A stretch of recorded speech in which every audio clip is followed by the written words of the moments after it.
Ladies and gentlemen, it is time for the Meat and Potatoes Show, conservative talk and awesome rock on KTNT Radio.com.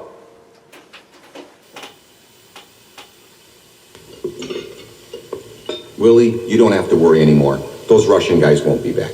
Those guys are bad mothers, Elwood. Serious shit. They kill people. They kill people? Listen, Willie, you gotta understand. Those goons are orphan remnants of the post-perestroika Soviet secret police apparatus, which until 1991 carried out its twisted interpretation of the original well-intentioned Marxist-Leninist doctrine vis-a-vis state security, which was massively corrupted by Lavrenta Beria in the 30s. Of course, once a mass populace is coerced into such behavior, as a permanent condition, a radical didactic dialectic shift, such as glasnost, produces guys like these, stunned headless automata whose only alternative in their new lives is the continuation of brutish measures to which their genetic code has been programmed since the fall of the Romanovs. It's great. Feel much better.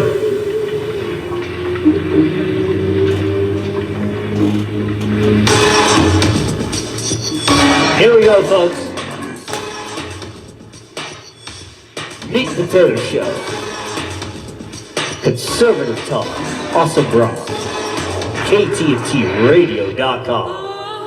Well, and here we go, folks. 1,000 watts of power here at Ambush Studios, Worcester, Mass. It's freezing frickin' cold out here. We got the heaters going. I got my good friend Hal Shurtleff sitting right seat. We're ditto camming this whole thing. We're going out live, KTNTRadio.com. This whole Convention of States, Article 5, this whole second-guessing the Electoral College, folks, this country's landed in bizarro world. We are completely on our own here. Hip boots are required. This place is full of crap. I don't know what we're gonna do here. All we can hope for is a Donald Trump. 4 years. It's gonna be the most amazing 4 years ahead of us. We're gonna talk about that tonight. We're gonna talk about these people who want to bring back another Article 5 Meat and Potatoes Show. KTNTRadio.com. Thank you, Plava Laguna.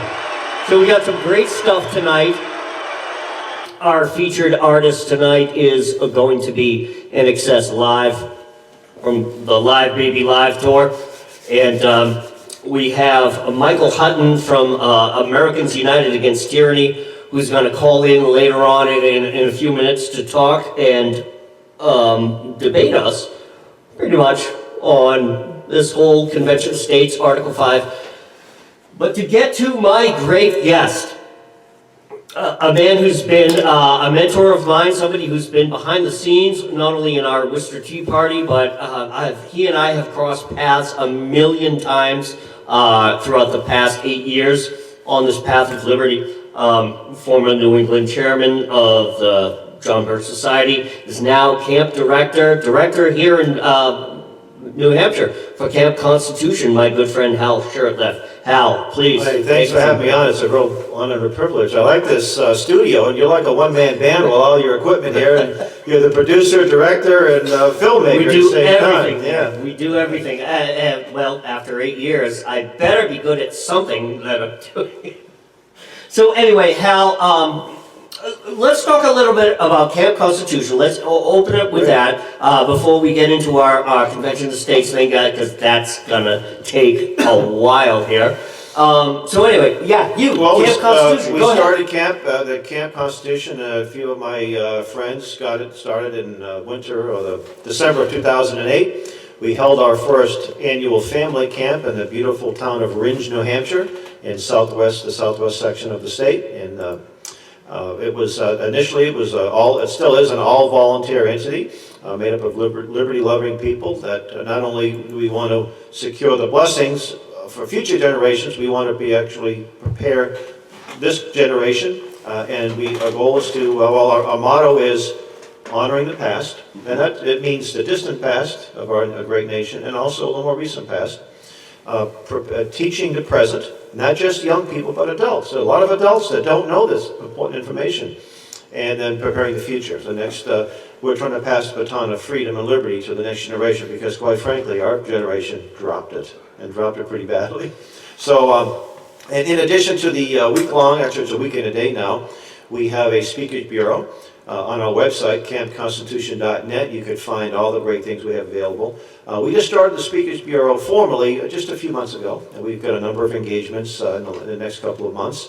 Dr. Duke Pesta is one of the members of the Bureau. Tom DeWeese, in fact, Tom DeWeese was on a short list for the Trump administration. Wait a minute, what? Wait, back up, go ahead. Tom DeWeese of the American Policy Center, one of the top guys fighting Agenda 21.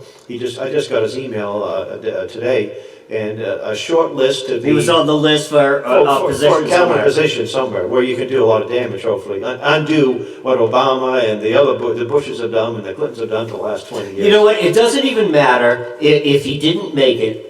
It's kind of like the Olympics. Even though you got the bronze, or even if you lost at the Olympics. You got there. You know what, dude? You went to the Olympics. That's right. So there you go.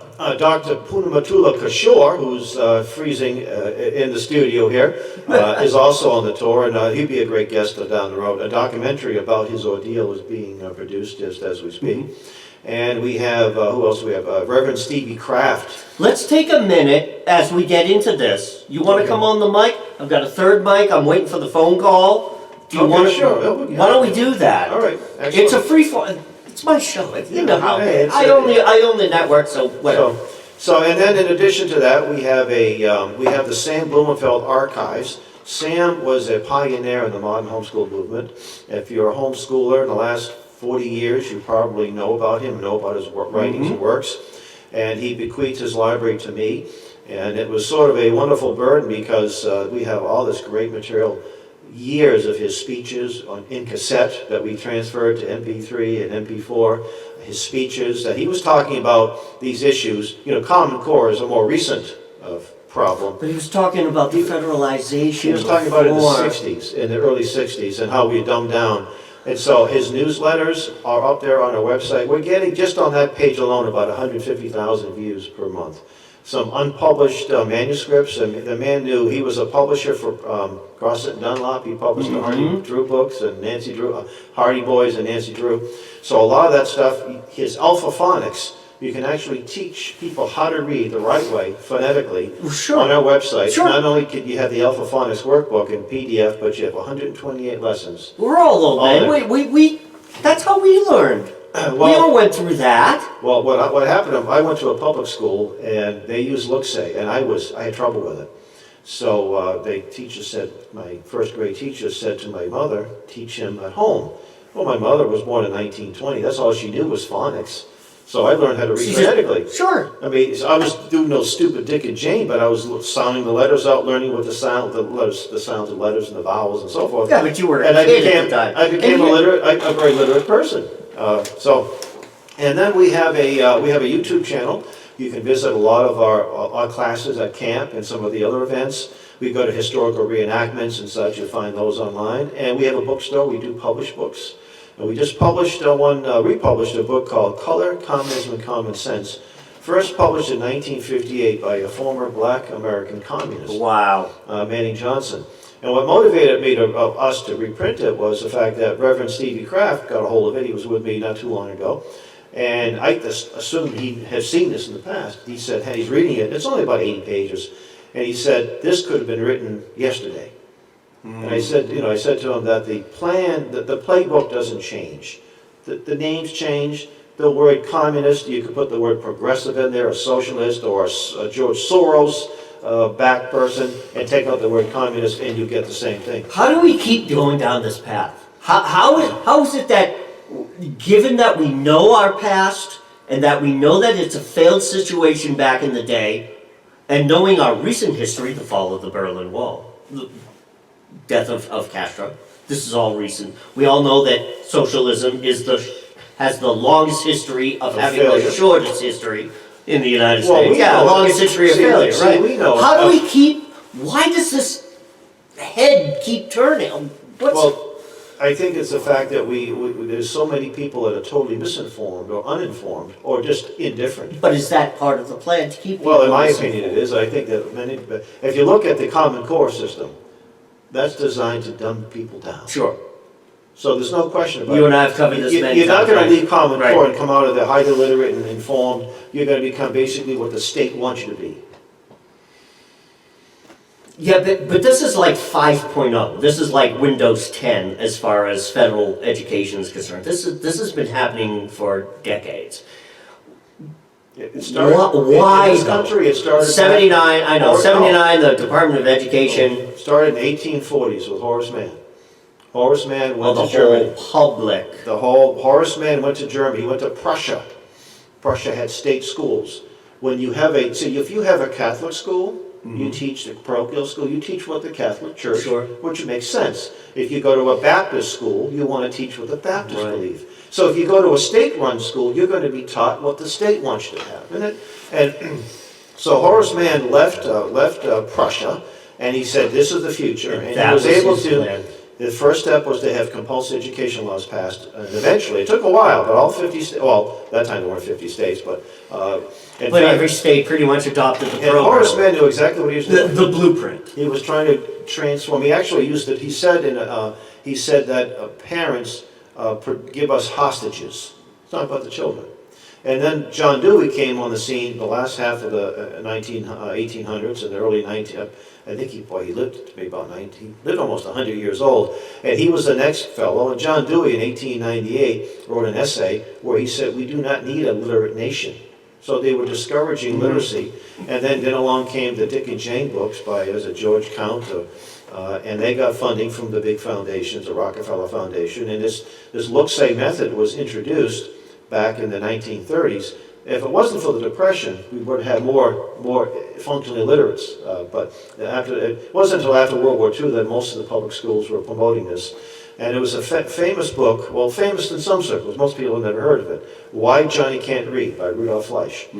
And Sam Blumenfeld, my dear late friend, he got a copy of it. A man said, "You need to read this." Because Sam, he was educated in New York City schools where learn how to read phonetically and so forth in the 1930s. And Rudolph Fleisch pointed out the problem, the look-say method of reading. The look-say method of reading was designed to teach deaf people how to read. Deaf people can't hear sounds, so it makes sense for deaf people. And the good-intentioned man, William Gallaudet, a reverend from the Hartford, he was the one that said maybe we could try it in the public schools. It was adopted in Boston in the 1850s, and after 2 years they said this is a failure. And it was out for 80 years. So that's one of the problems. But I'd like to quote John Adams. John Adams he was president, wrote a letter to some militia officers of Massachusetts, and he said, "This Constitution," meaning the U.S. Constitution, "is for a religious and moral people. It is wholly inadequate for the governance of any other." Yes. So I think that's, and I think if Reverend Kraft were here, he would say it's a spiritual problem. And that's, I think, the foundation. I think it's interesting that you say that about that it was originally designed to teach deaf people. And I was sitting as you're finishing up your what you were talking about. I'm thinking to myself, I can see that. I can see how the look-see method to teaching a deaf person would work. Think about it, folks. One sense doesn't work. And what do we all know about people that lose a sense? The other senses take over. So I can understand that their ability to visually see and then maybe even phonetically pronounce the word works for them. But for somebody who can read and see and hear and everything else, I can see where that look-see method, something gets lost in there. So they look at letters as their pictures, like the Chinese Sure. language. Everything represents a picture, not a sound.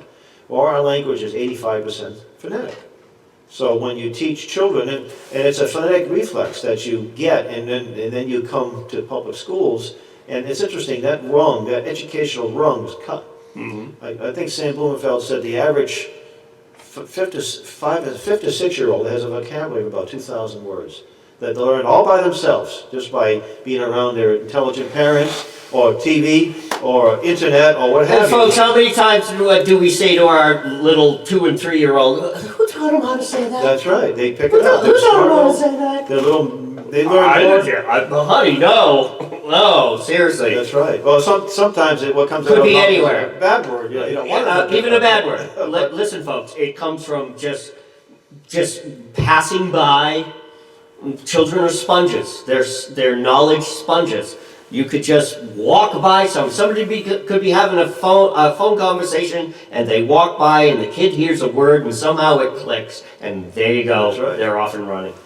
So I really encourage people to visit our website, campconstitution.net, look at our bookstore, look at our downloads, which are adding all the time, and the Sam Blumenfeld archives. And you could spend literally weeks on that one page. Let's segue now. It's about 1:15 the hour. I'm going to let Hal talk some more here. I want to try to find out if we're going to get Michael in here to call. If not, then Michael loses out. And this seems to be, if he doesn't call, this will be part of something that Hal and I will talk about later on in our interview. But this thing is rearing its ugly head again. We were talking off mic about some of the parameters that go into a convention of states leading up to an Article 5. What a convention of states actually means, what people do not understand what it means. And as I've said to Hal off mic, and when we were doing this whole series back in 2014, that I'm not as educated as I want to be. I learned this by talking to these guys. And the reason why and I talk to the other guys that want to have a convention of states, because I need to know this. We all need to be informed on this. But Hal, take it from here. Let's get this. Well, first off, let me read what Article 5 of the U.S. Constitution to get people on the... And by the way, I went to junior high school. I knew what an Article 5... I didn't know all the details, but I learned the Constitution. I realized there was 2 ways to amend the Constitution. So I'm just going to read it here. The Congress, whenever 2/3 of both houses shall deem it necessary, shall propose amendments to this Constitution or on the application of the legislators of 2/3 of the several states, and the term several means all states, shall call a convention for proposing amendments. So let me stop there. It's plural. Shall call a convention for proposing amendments. There's nothing in Article 5 that says that you can limit a convention to one thing. And I think it's very important to point out, or one topic. In either case shall be valid to all intents and purposes as part of this Constitution when ratified by the legislatures of 3/4 of the several states or by conventions in 3/4 thereof. So there are 2 ways either 3/4 of the states, state legislatures, or state ratifying conventions. And that would be up to Congress. So Congress may say, you know what? I don't know about these amendments, or maybe we want them passed and we don't think that these legislators, we're going to call for a convention instead, a state convention, ratifying convention. Let me stop you there. Sure. We get to the point where the amendments are ratified, passed by Congress. The Article 5 is passed, it's all done. It goes back to the states for that 3/4 Right. approval. Right. Who's to say, when the Article 5 convenes to propose amendments, that they don't propose amendments to just nullify everything that's here? Therefore, ipso de facto, the ratification of the 3/4 is null and void. Well, that's one of the concerns, that they may change. Do you see where I'm going? Oh, I see. They may decide to change the percentage to maybe a simple majority. Now you But if say, they write a whole new constitution. well, right, that's right. If they write a whole new one, then the process will be a little different. Now, I can't say that's going to happen. That's a concern. That's not my major concern with that. My major concern is that some amendments that will restructure the Constitution will be passed, because we have a lot of constitutional illiterates, and they're in both parties, both major parties. Sure.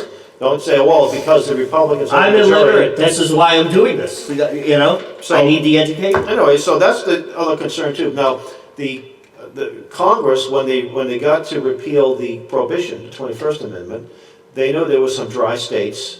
In fact, Maine was one of the first dry states. Utah, of course, and they thought we don't have enough states to pass this if we go to the state houses. So we're going to have ratifying conventions. So they sort of start, that can be done. It's one of their prerogatives. So that's a concern.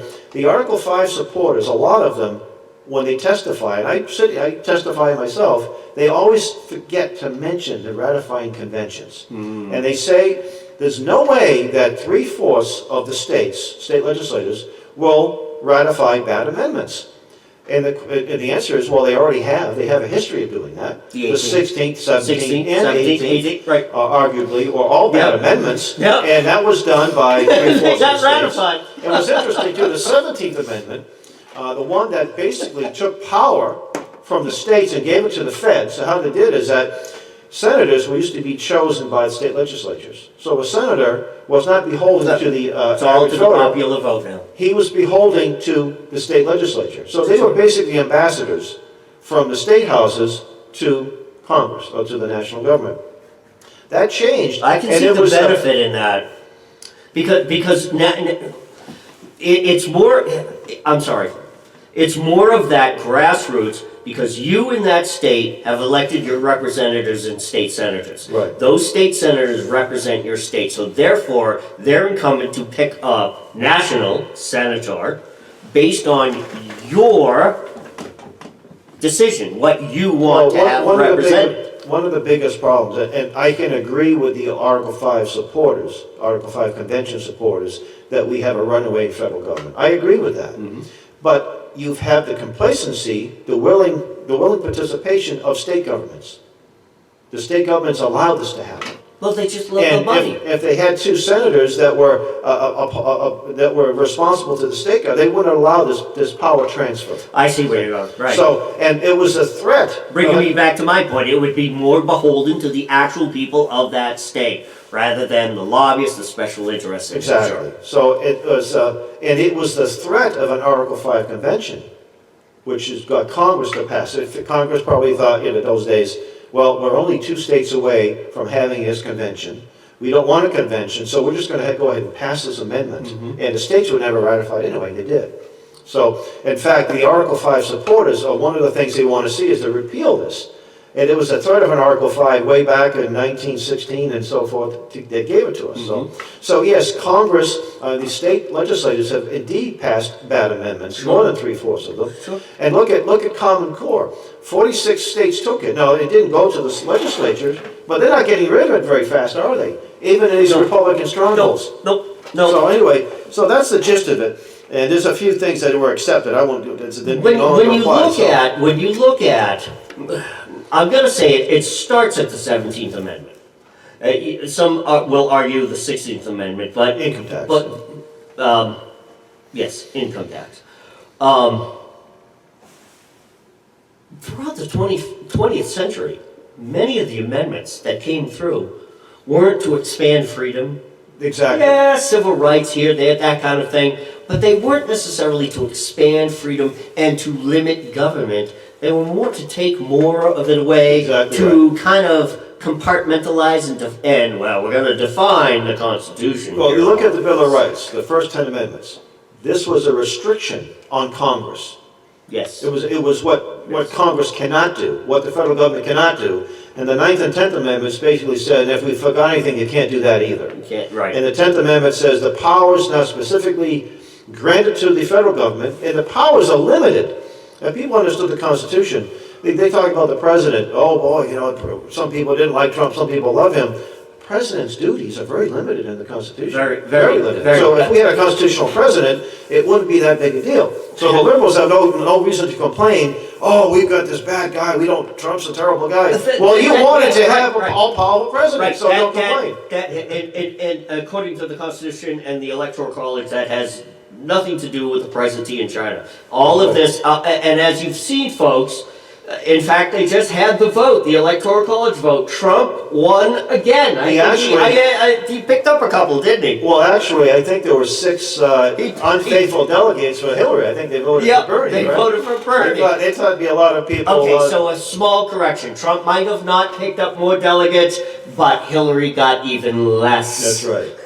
That's right. So again, here we go. This is what makes our Constitution great and makes the whole foundation And let of me it point out great. this too, this is my concern. I knew as soon as Trump got elected, and that he may have got the popular vote if you discount some of the illegal aliens voting, but it looks like Hillary got the popular vote. And I said, sure enough, that the folks on the left are going to start trashing the Electoral College, and that's what they've been doing. And one of the men behind that is Larry Lessig, Professor Larry Lessig from Harvard, who, by the way, is one of Oh, there's a ghost name from the past. Yeah, well, he's a colleague of Mark Meckler, who is the founder of Convention of States. They worked together. In fact, they were in New York City recently. This is back in early December of this year. They were on debating in favor of Article 5. You can talk. I'm going to see if I can. So here's old Larry, who's he's a leftist. He was an advisor to Obama, working very closely for an Article 5 convention. Well, why is a guy like Larry? Larry has advocated a new constitution. He's back in the 92 and 93, he wrote for a Texas Law Review, I think, advocating a new constitution. He doesn't like the Electoral College. So can you imagine a convention being held and the likes of Larry Lessig? His people will be represented there. It's not just going to be people like Mike Farris and Mark Meckler, and I have some issues with some of their positions too.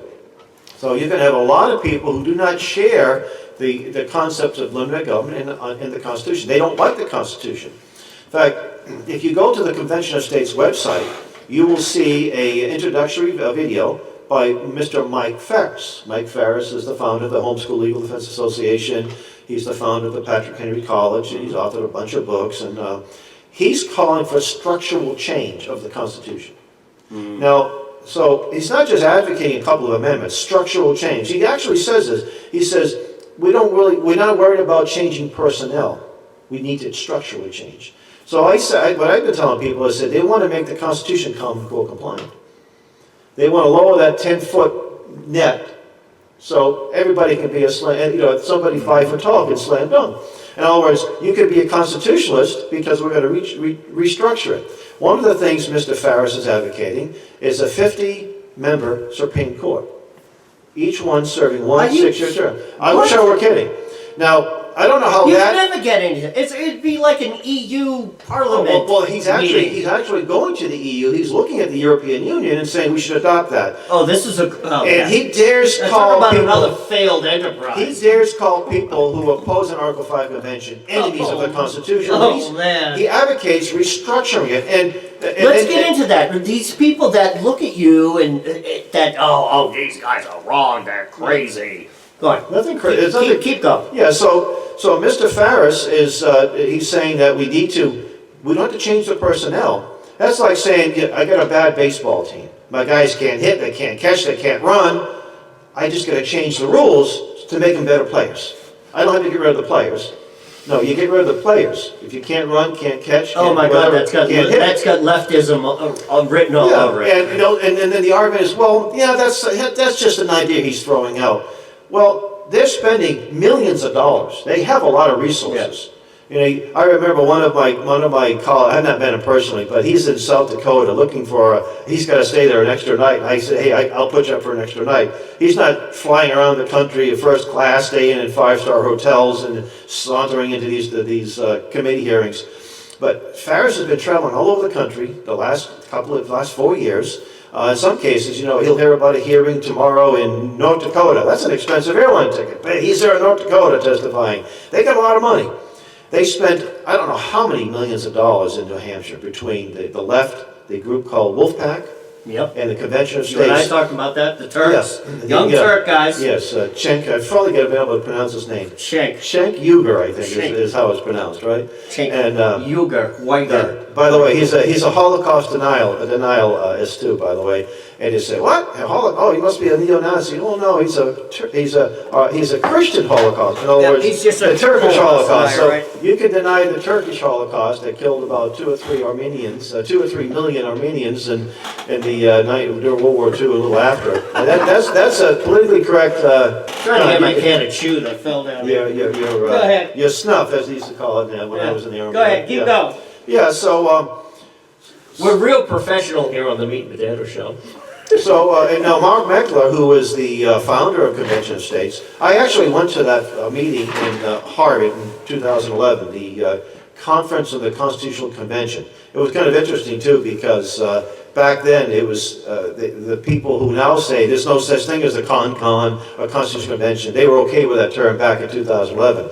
The term Convention of States is a marketing term. It's not in the Constitution. Yeah. The term con isn't either, but it's always meant to imply an Article 5 convention. So these are modern day euphemisms That's all. we're using. So it's, I mean, if I formed an organization, why not use the Call it term? whatever you want. Sure, I mean, and you get guys like Mark Levin, the talk show host. A lot of people we call neocons, and I'm sure you have a very informed listener base, but for those who might be not I've been familiar, accused of being a neocon. a neocon is basically, these people are not conservative, they're not constitutionalists. They came out of, these were Trotskyite, Marxists, Sure. that broke away from the Stalinist Yep. people. And they found a home in the Republican Party in the 1970s with the Democrats, who were very soft on the Soviet Union. And many leftists have called me a neocon. Right.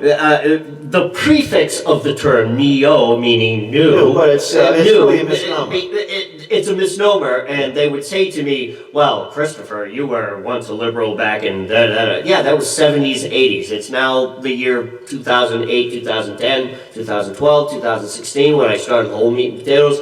That was, it doesn't mean I'm a neocon, and I've said many times on my radio show how this whole conversion, this catharsis, has come over years and years and years. Conservatism, constitutionalism, it comes organically, folks. Liberalism always has to be manufactured. This whole thing with the Convention of States, this whole thing with coming up with an idea that somehow there's something wrong with our Constitution, something wrong with our Electoral College. Oh, we've got to change this. Oh, let's form a coalition to do this. This all has to be manufactured. Every election cycle, every year, all of the time. Actual conservatism, actual constitutionalism is something that is organic. It is. Just like it says, inalienable rights, it just is, it just exists, and it's not really hard to get on board with. One of the things I want to ask you is that why this whole Convention of States things keeps rearing its ugly head all the time. In fact, you were saying a couple of weeks ago when we were talking on the phone that there was a hearing, some committee meetings that were going on, and these people just never showed up. They Right, what happens you understand? is that... Go ahead, take it from there. With Convention of States and the Wolfpack, and there's also a couple of other, the Balanced Budget Task Force. Right. Balanced Budget Amendment Task Force. Then you had a hearing, Yeah. there was something going on So what they somewhere. did, no, in Massachusetts. Right. They introduced resolutions for an Article 5. Now, there were two separate resolutions. See, it's our opinion, my opinion, that once a call is made, regardless of what they call the operative aspect of it is the Article 5 Convention. The purpose of it is irrelevant. But again, we never had one before. Right. So the Wolfpack folks, These people don't understand this. they want to change the First Amendment to do away with this concept of corporate personhood. Now, and so and also there was other things in that. So it was really an open-ended resolution. They introduced that, it was 2 years ago in the Massachusetts 2-year session, and the Convention of States people also did. They had about maybe a dozen sponsors, all Republicans. The Wolfpack people had about 80. Now it's a joint resolution, House and Senate. And they held hearings, it would have been October of 2015. I was there, I had a few of my friends and a few others testify. There are liberals as well as conservatives that both support and oppose in Article 5. So just to point out, there are some issues that are left and right, cut and dry, gun control, abortion, what have you. But something like this, you got people on common cause is against an Article 5 convention. So you do have some left-wing groups that are against it. So there were two groups, and when he held hearings, there were everybody there was in favor of the Wolfpack resolution. I mean, the ones testifying in favor, but there were nobody was there from the Convention of States. They probably thought, not going to pass in Massachusetts, so what's the point of showing up? I don't know. Actually, my resolution, you have to stay on top of these things. The one I introduced, I was asked to introduce is to rescind all the calls, and they're supposed to notify you, and you got to really be meticulous. And they had the hearing, came and gone. I said I never got notified. It wasn't going to go anywhere anyway. But we have people who were against an Article 5 have had states introduce resolution to rescind. And back in the early 80s, mid 80s, up 1988, there were 32 states that had Article 5 applications dealing with a balanced budget amendment. And so 2 states away. In a number of states, once some activists, Eagle Forum, the John Birch Society, the American Legion, the NRA, many among the other groups, they got people that started to form legislators, and a lot of these states rescinded their calls. So we were down to about 20, maybe 18, give or take. And so that's kind of safe. And then when you said rear its ugly head, I can give you a little history of the Article 5 movement to clarify. Well, and then I want to get the good doctor. We're going to take a break in a little while. Let Hal finish talking what he's talking about. We're going to take a break. I'm going to play a little live music from In Excess Live. Take a break, switch some microphones around, get the cameras switched around, and we'll take the second half of the show going on here about the Convention of the States. And go ahead, Hal. All right. So the first 2 Article 5 applications came out of Virginia and New York before Congress actually sat. The Constitution was ratified, and they basically wanted to have a Bill of Rights. That was their major concern. John Hancock was against an Article 5, and James Madison, to mention a couple. Sure. There were a number of resolutions introduced over the years, most of them calling for just a convention. That's what the Constitution calls for. It wasn't until the 1880s, 1890s when they started adding reasons. And actually, there were some to abolish slavery back in the 1850s and 60s, which happened without a convention. Of course, unfortunately, had to have a war to repeal it. But it was right there, right after the 14th Amendment, that you started to see. A lot of people love the 14th Amendment, equal justice under the law, all that stuff. They don't understand the legislation that went into making that. And it was actually the corporatizing. It was correct. It was basically designed to give full citizenship to people who had been slaves. And understandable, and laudable. Yes, I understand. But it's been by the 1920s it was twisted. But so in early 1900s, you had resolutions calling for an income tax, resolutions calling for a direct election of the Senate, and then, of course, you had, in the 1950s, you had resolutions calling for a convention to change our Constitution to be able to merge us into a one-world government. That's really fascinating. Yeah, so about 8 or 9 states, because right after the UN was formed, there was a lot of this. Oh, we need to have this universal system. And I've had plenty of people on the show talking about the 14th Amendment. It's what I just said a moment ago. Fine, the actual amendment is a great amendment when you read it. What you don't realize, folks, is the legislation that went into making it behind it. This is the danger of all of this. Because what I just said to Hal 15, 20 minutes ago in the interview was that throughout the 20th century, what you started to see, more corporatizing, more taking away of our rights, more amendments that went in there, and they had nothing to do with limiting the government. You know what? The first, second, fourth, Article 12, Article this, that, you're absolutely right. We should do away with more of this government. People should have more freedom. You never saw those types of amendments. Everything was more rules, more this, more clarification, more definition, more compartmentalization. Actually, most of the amendments gave more power to the federal government. That's what I'm saying. Right, exactly.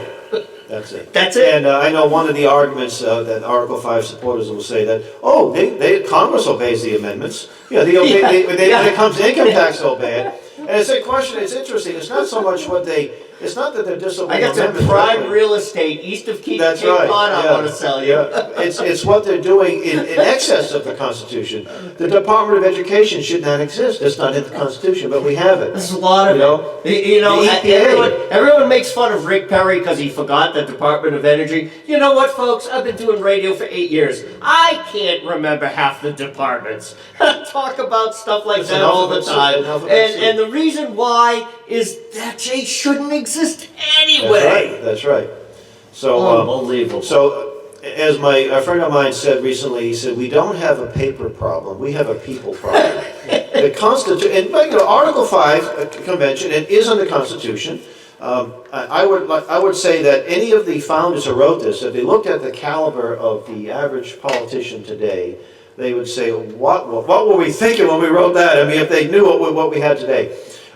there are very few, in my opinion, be very few people that would represent limited government under the Constitution who would come to this convention.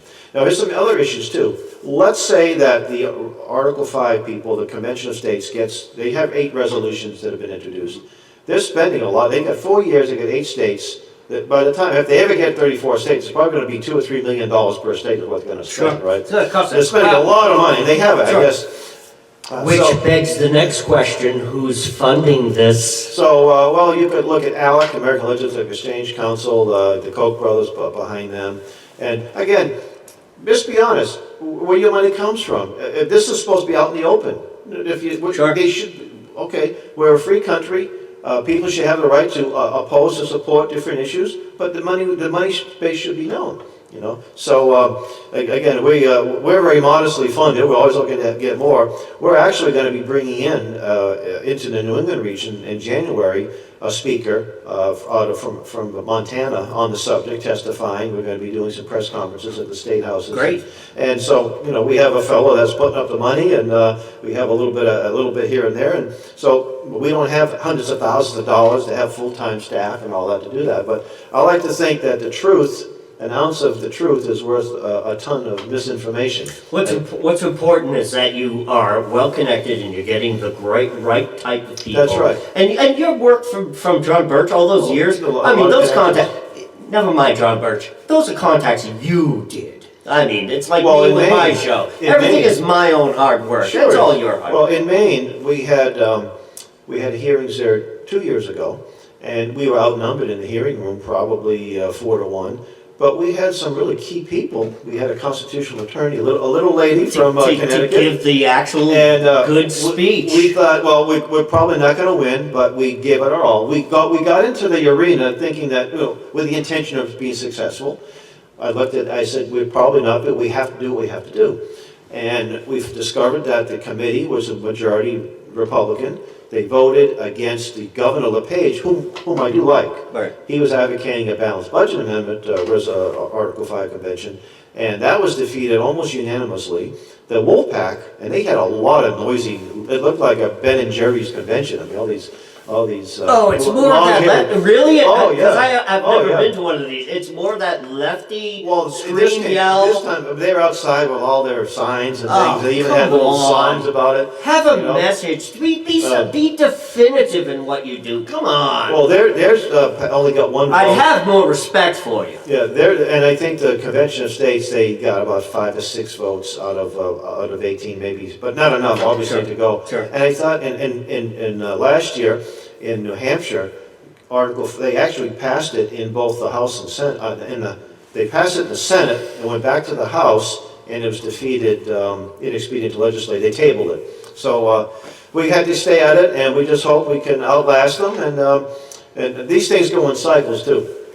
You know, every 10 years or so, it seems to be there's a big thrust, and hopefully we can beat it back. And the solution isn't to rewrite the Constitution, it's to have understanding of the Constitution, to share that information as widely as you can, and to encourage, to create a climate where sound constitutionalists can get elected and stay in office.